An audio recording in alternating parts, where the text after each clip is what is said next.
ভাই অফিসে যাচ্ছেন? হ্যাঁ, কিছু বলবি? হ্যাঁ, এই যে এই বইটা পড়া শেষ, আমার 100 বছরের পুরাতন গল্পের বইটা লাগ। যা বাসে যা, মাকে বল, মা দিয়ে দিবে। আচ্ছা ঠিক আছে। আচ্ছা শোন,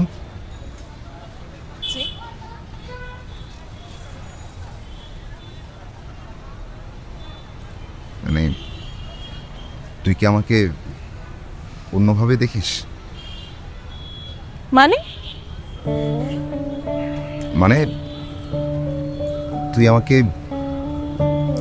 ভাইয়া না, মানে অন্যভাবে চিন্তা করিস? কি বলছেন ভাইয়া? আমি ভাইয়া ছাড়া অন্য কিছু কেন চিন্তা করব?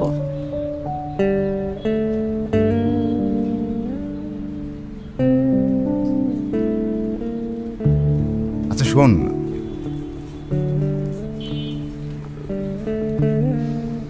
রুহি নামে কাউকে চিনিস? ধর তোর বান্ধবী, মানে স্কুল বা কলেজের হতে পারে, বা তোর আত্মীয় স্বজনের মধ্যে কেউ আমি দেখেছি নাম রুহি। রুহি নামে তো কাউকে চিনি না।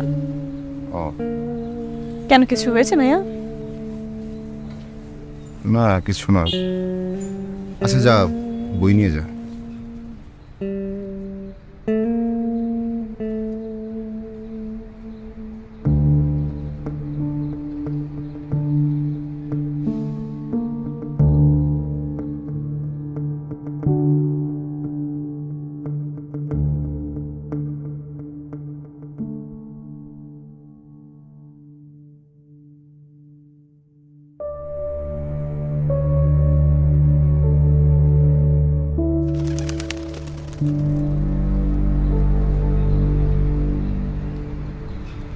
মামা, রুহি নামের কাউকে চিনেন?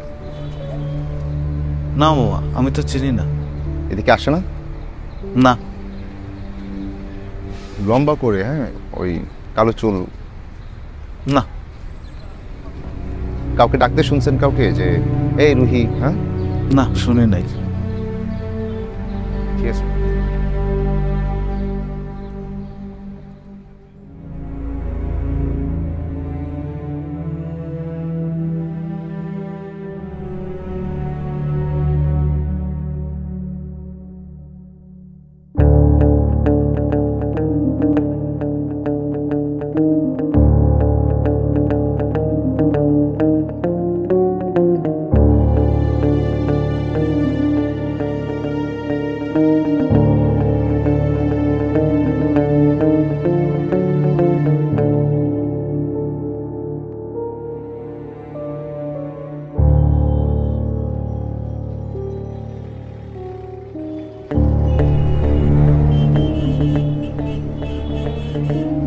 রিক্সা, এই রিক্সা, এই মামা।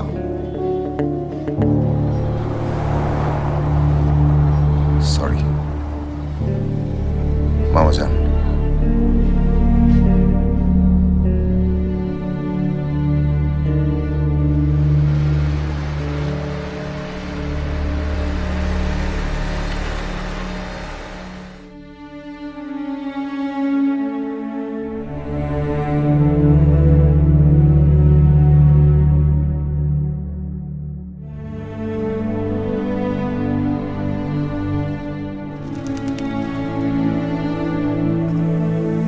আপা ঘুরাই মারবা। ছয় তো আসলো, ছয় চার। মা, রুহি। আব্বা, তোমারে কতদিন ধরে বলতেছি রুহি নামের কেউ আমাদের আত্মীয় স্বজন নাই, আত্মীয়র আত্মীয় নাই।